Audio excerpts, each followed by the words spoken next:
Albany men missing under similar circumstances, and 2 Albany families still pining for answers.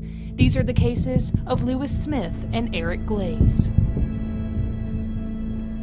Thank you so much for tuning into this special edition of Pining. I'm Jamie Worsley, joined by our very own Brittany Blake. Brittany, this is our second time doing a Missing in South Georgia Pining collaboration, so thank you so much for coming on and for all of the hard work that you've been putting into this franchise. I know it means so much to the families of the cases that we're covering, so I want to dive right into our February case. This is really interesting to me. So we sat down at the beginning of January and kind of planned out our Missing in South Georgia coverage.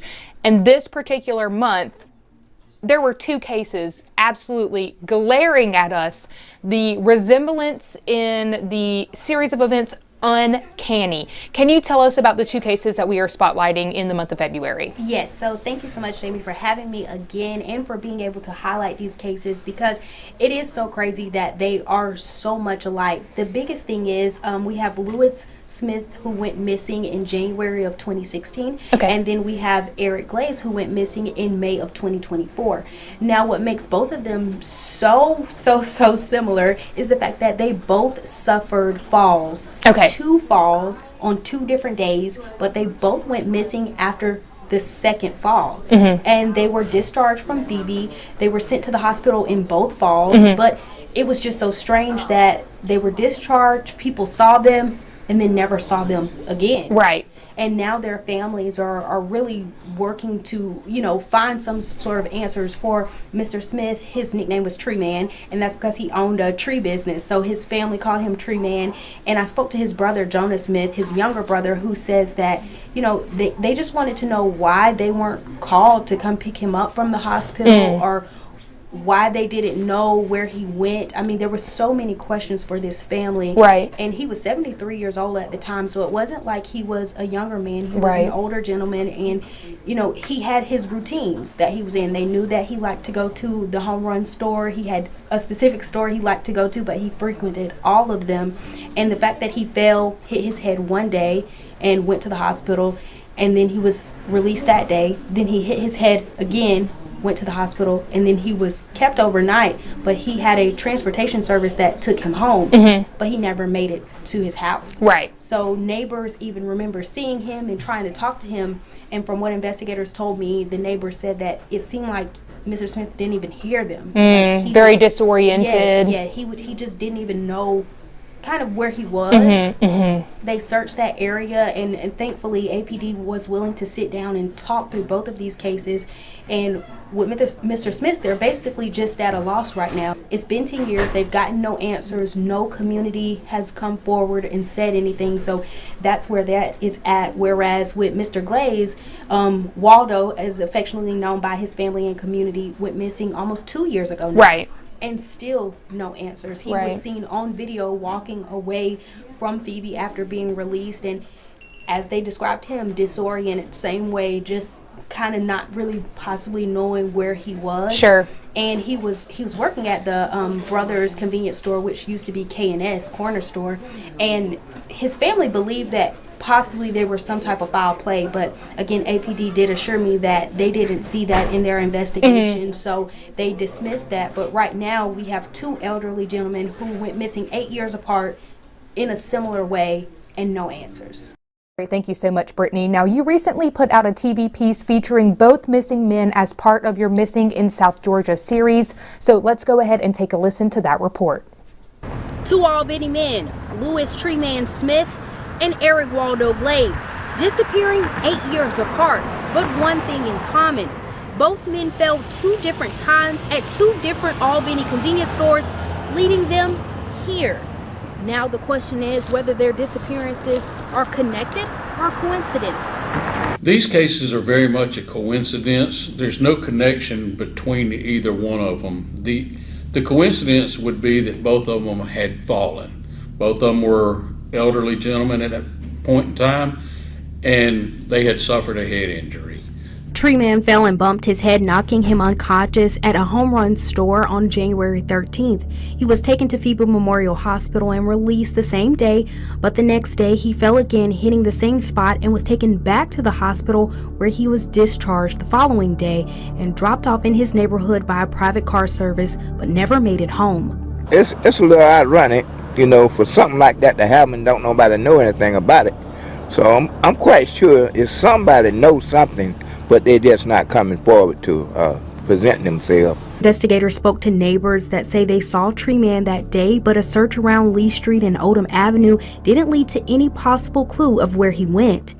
Without the public's help or somebody with knowledge of this, the case is actually at a standstill.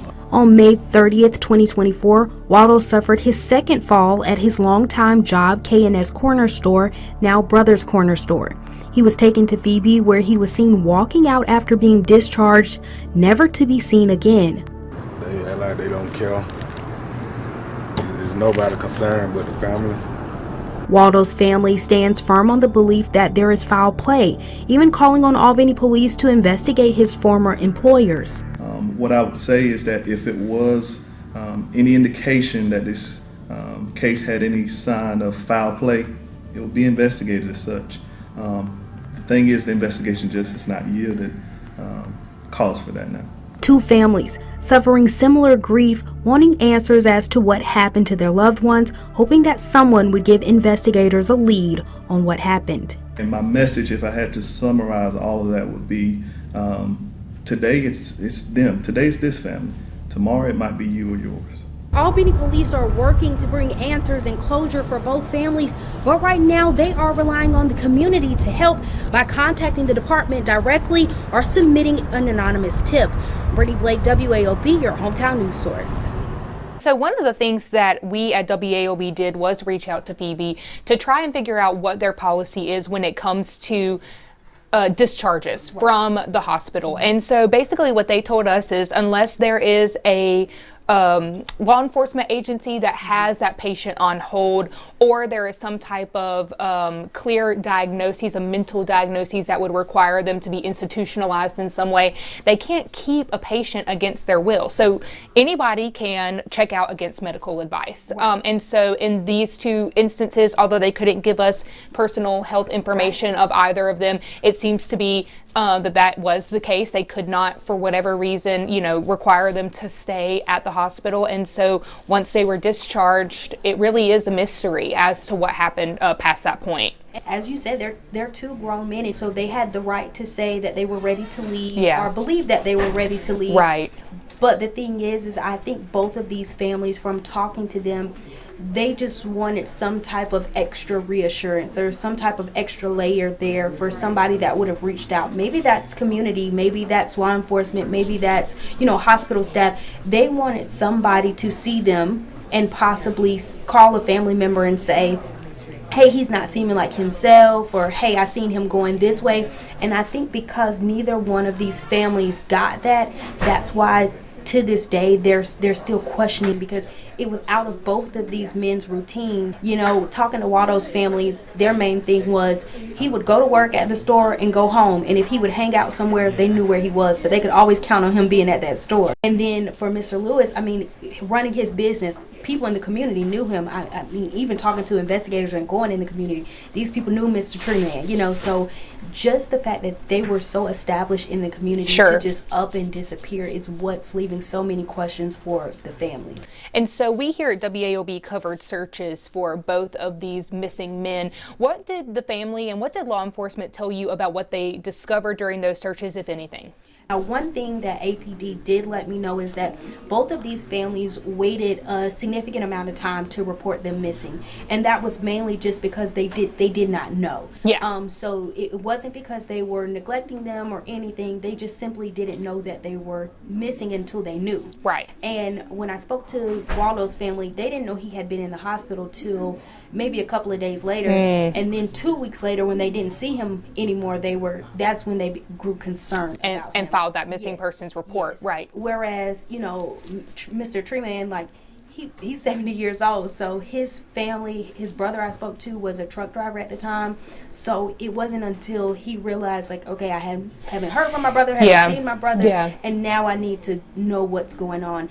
And that was one of the biggest things that held back APD's investigation from what they shared with me, is the fact that they had missed so much time looking for them, so by the time they did, there wasn't much there for them to find. Yeah, we know it is crucial that as soon as, a person goes missing, we hear it all the time, the first 48 hours, but it really is a really time-sensitive situation, especially when you're dealing with elderly people, because as you mentioned, a lot of times elderly people also have some type of health issues. They might be on critical medications. So what was APD's message when it comes to for caregivers, if they are, responsible for an elderly person? What is the information they need to know so that law enforcement has the best chance in locating their loved ones? So one of the biggest things that APD asks for is that you have a recent photo of the person, as well as a description. So, height, weight, hair color, eye color, all of those things, as well as a list of their medications. Okay. So any medications or health conditions that they deal with, keep a list of those, places that they frequent. So if they have a routine, keep track of their routine. If they go to a specific store, if they talk to specific people, just keep track of those things, so that as soon as you realize this person is no longer there, or you haven't heard from them in 24 hours or less, to go ahead and call APD or any law enforcement and let them know those things. And basically they were saying that just makes it easier for them. So if they know, for instance, with these two men, they were right on searching for them because family described them as disoriented the last time people saw them. So that was one of the biggest things. They were like, well, we know that this person is in critical danger and we must find them as soon as possible. So the more information you have up front, the easier it is for them to put it out there to the public and let people know, and how they can call and who they can call and all of those things, and just keeping up with that kind of stuff.